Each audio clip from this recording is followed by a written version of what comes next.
vamos continuar o nosso estudo. Lucas 9, em continuação, tá? Versículos 57 ao 62. Vou contextualizar de novo, rapidinho. Na verdade, lembrar para vocês que o último devocional nós estávamos falando sobre Jesus está indo para Jerusalém, já está próximo da sua assunção, que eu expliquei. Ter colocado pessoas na frente dele para avisar que ele estava indo no caminho. Aquela questão da rejeição dele, né, de ele ter face de quem estava indo para Jerusalém e os samaritanos não o aceitarem, e ele conversar, né, com os discípulos, repreendê-los, na verdade, questionando se eles não sabiam de que espírito eles eram. Pronto. Aí, assim, eles vão para outra aldeia. Jesus não informa se é uma outra aldeia samaritana, nem nada do tipo. Eles vão para lá, para essa outra aldeia, e uma pessoa, que é o versículo agora que eu vou ler, tá? Chega pra ele e diz: E aconteceu que, indo eles pelo caminho, lhe disse um: Senhor, seguir-te-ei para onde fores. E disse-lhe Jesus: As raposas têm covis, as aves do céu ninhos, mas o Filho do Homem não tem onde reclinar a cabeça. E disse o outro: Segue-me. E disse ao outro: Segue-me. Ele falou isso para outra pessoa. Mas ele respondeu: Senhor, deixa que primeiro eu vá enterrar meu pai. Mas Jesus lhe observou: Deixa os mortos o enterrar os seus mortos, porém tu vai e anuncia o reino de Deus.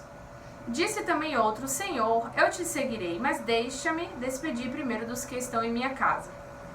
E disse-lhe Jesus: Ninguém que lança a mão do arado e olha para trás é apto para o reino de Deus. Gente, nesse versículo 57, essa pessoa, esse rapaz que se oferece primeiro, que diz: Senhor, seguir-te-ei para onde quer que fores, ele mesmo, você vê aqui que o cenário é de uma pessoa que ele mesmo se oferece para ir para onde Jesus vai. O Senhor não chama essa pessoa como chamou os outros. E aqui você vê a seguinte situação. Jesus, ele não nos chamou, não se escandalize, tá, no que eu vou falar. Jesus, ele não nos chamou para ir para onde quer que ele fosse, mas para onde ele indicasse o caminho. Então, assim, tem locais, por exemplo, a cruz. A cruz é o local onde qualquer pessoa pode ir? Não. Por isso que ele fez isso no nosso lugar. Então, Jesus entra em locais, Jesus faz coisas que só ele poderia fazer. Então não dá pra alguém chegar e dizer assim: Jesus, deixa eu ir pra onde quer que você fores, não. O certo é ir para onde Jesus indicou. Então Gênesis 12:1 é uma referência cruzada a isso que eu me lembrei. Deus fala para Abraão assim: Sai da tua terra, da tua parentela, da casa dos teus pais, e vai para a terra que eu te mostrarei, que eu te indicarei. Abraão, ele não vai para onde quer que Deus vai, ele vai para onde Deus indicou. Então, esse rapaz aqui é a típica pessoa que promete o que não pode alcançar. E eu sou uma pessoa, assim, muito receosa com isso. Sempre desde pequena, né, eu lembro de músicas que eu não curtia cantar de jeito nenhum. E eu sempre falo dela aqui, essa música, aqui na igreja quando eu vou louvar. É aquela que fala te louvarei, não importa as circunstâncias. Abro mão dos meus sonhos, das minhas vontades. Abro mão, te louvarei, não importa. Gente, eu tinha muita agonia disso, porque eu sou uma pessoa muito... eu sempre presto muita atenção nas palavras. As palavras, elas fazem muito sentido pra mim. Então, eu sou muito detalhista. Quando eu falo algo é porque eu sinto de verdade aquilo. Não falo da boca pra fora.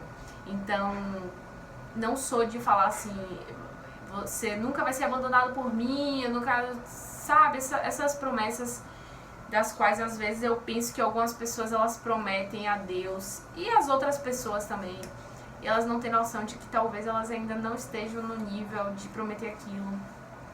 Talvez elas não cumpram com aquilo que ela está falando. E não é por maldade, é por, às vezes, falta de maturidade mesmo. Então esse rapaz aqui, ele promete o que ele não pode alcançar, sabe? Eu lembrei também de Pedro. Essa é uma outra referência cruzada. Em Mateus 26, 33 e 35 ele diz, né? Ainda que todos te abandonem, Senhor, eu nunca te abandonarei. Se for preciso morrer por você, eu morrerei, eu nunca te abandonarei. Foi Pedro que falou isso. E o próprio Senhor mostrou para ele que isso não era o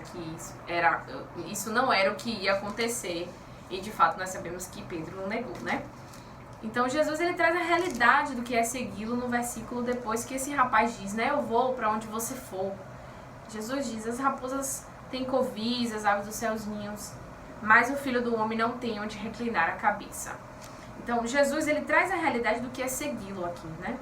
Ele meio que diz pra criatura aqui, você não tem noção do que você tá falando, filhinho. Deixa eu te falar uma coisa. Todo mundo tem local para reclinar, menos eu. Você tá querendo ir com o Filho do Deus vivo, do homem, onde não tem nem como reclinar a cabeça.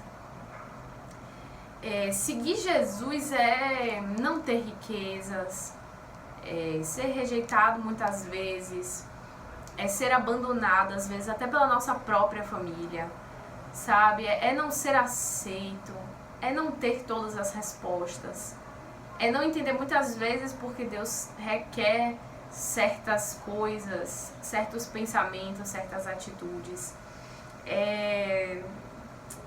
Sabe, é não ter alegria o tempo todo, é não ter prazer o tempo todo. Seguir a Jesus é isso. Não é um peso, mas na verdade o Senhor ele tá mostrando, né, a realidade para essa pessoa. Olha, você não sabe o que você tá falando. Eu não tenho onde reclinar a cabeça, você está aí se oferecendo para ir para onde eu for. Você não tem noção do que você está falando. Então ele se vira para uma outra pessoa e diz, segue-me. Mas aí essa outra pessoa já é diferente, né? Ela mostra qual é a prioridade da vida dela, assim como muitos de nós. E ele disse, Senhor, deixa que primeiro eu vá enterrar meu pai. E eu procurei ver isso aqui. Na verdade, esse rapaz aqui, ele posterga essa decisão de aceitar a Cristo, dizendo que primeiro ele vai enterrar o pai dele. O pai dele, provavelmente aqui em alguns comentários, ainda não morreu. Quando eu li de primeiro, eu achei que tinha morrido. Eu tipo, peraí, meu pai morreu aqui, deixa eu enterrar aqui e eu vou aí, sabe? Não é isso. O pai dele ainda tá vivo aqui. Aqui não menciona se o pai tá morrendo, tá em estado terminal, tá acontecendo alguma coisa, tá com uma doença, já vai morrer ou já morreu. Não. Aqui é como se você dissesse, Jesus, eu vou te seguir, mas deixa primeiro eu resolver esse meu namoro aqui. Deixa primeiro eu enterrar meu pai. Deixa primeiro eu não gostar mais dessa minha vida aqui que eu vivo no mundo. Sabe, tem tantas coisas aí, eu não consigo enumerar, não consigo pensar, porque eu não estou na sua vida, obviamente. Mas você sabe quais são as situações que fazem você postergar a aceitação de Cristo na sua vida. E isso não é só para quem não é evangélico, não, tá?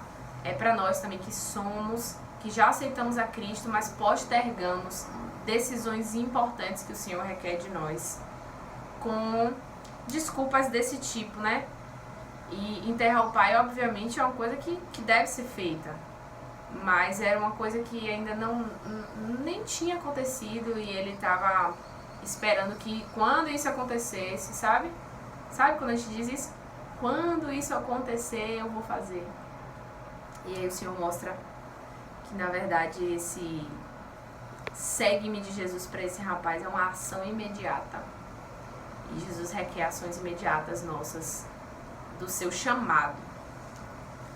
Então Jesus responde para essa pessoa, né, que quer enterrar o pai. Deixa os mortos o enterrar os seus mortos, porém tu vai e anuncia o reino de Deus. O Senhor, eles nos chama, na verdade, para servir à vida, né? Ele quer que em vida a gente sirva a vida, sirva as pessoas, pare com essas desculpas de após isso se resolver, eu te seguirei. Não é assim. Então ele diz para o outro, Senhor, o outro disse também, Senhor, eu vou te seguir, mas deixa-me despedir primeiro dos que estão em minha casa. É a mesma linha de raciocínio. Todo mundo dizendo, eu vou te seguir, tá, eu vou te seguir, mas deixa primeiro eu fazer tal coisa, deixa primeiro eu resolver tal coisa, deixa primeiro aquilo acontecer para eu te seguir. E Jesus diz: ninguém que lança a mão do arado e olha para trás é apto do reino. Jesus é claro aqui nesse versículo final para dizer que ninguém que entra no reino, ninguém que se predispõe a aceitar a Cristo, a servir, pode olhar para trás e ser apto do reino. Você pode até olhar, mas você não é apto para o reino, não é competente, não é forte para esse reino. Porque você vê que o chamado de Jesus é uma ação imediata. Não dá para ficar postergando, não dá para ficar olhando para trás e titubeando. Em Hebreus 10:38, só para confirmar isso que eu tô falando, que Deus ele não gosta dos que desistem, ele não gosta dos que retrocedem, ele gosta de quem decide e vai adiante e só avança. Mesmo que caia, mesmo que queira desistir, não desiste. Então Hebreus 10:38 diz: mas o justo viverá pela fé. Caso se retroceder, a minha alma não se agradará dele. Jesus ele não gosta, a alma dele não tem prazer nos que desistem, nos que retrocedem. E isso falou muito ao meu coração. É o que eu quero compartilhar para vocês. Que na verdade assim, temos que vigiar aquelas coisas que a gente quer prometer e que a gente não tem noção do que estamos prometendo. Mas em contrapartida, o Senhor nos chama para segui-lo, né? É uma ação imediata. Então, assim, não fique prometendo coisas que você não vai cumprir. Espere o chamado de Deus sobre a sua vida. Esse segue-me, que é uma ação imediata. E nesse momento é que você vai parar de postergar essa decisão, essa tomada de decisão, não sei o que é na sua vida. E vai parar de dizer, quando isso acontecer. Não. Do jeito que tá, você vai lá e segue e faz, certo? Porque aqui, nesse cenário, no cenário de que Jesus chamou, segue-me, que é diferente do rapaz que disse, eu vou lá, eu vou fazer, eu vou acontecer. Nesse cenário de Jesus chamando, é o cenário que ele vai derramar graça para você conseguir segui-lo, conseguir obedecê-lo, conseguir dizer amém, amém para o seu chamado, Senhor. Mesmo com toda essa situação aqui que eu tô esperando que acabe, mesmo que meu pai ainda não tenha morrido e eu quero enterrar, mesmo que eu ainda não tenha me despedido das pessoas da minha casa, amém. Amém pro seu chamado. Eu sei que o Senhor vai derramar graça sobre a minha vida e sobre a sua vida também. Então espere o chamado do Senhor para certas áreas das suas vidas, porque Ele chama, Ele garante. E como aquele rapaz, né, que não sabia o que estava prometendo, como Pedro e como tantos outros, a pessoa ela nega, ela retrocede. O Senhor não tem prazer nisso. O Senhor tem prazer naqueles que avançam. E quando Ele chamar, e quando você decidir, Ele derramará graça suficiente para que você continue prosseguindo, sem desistir e sem retroceder. Amém?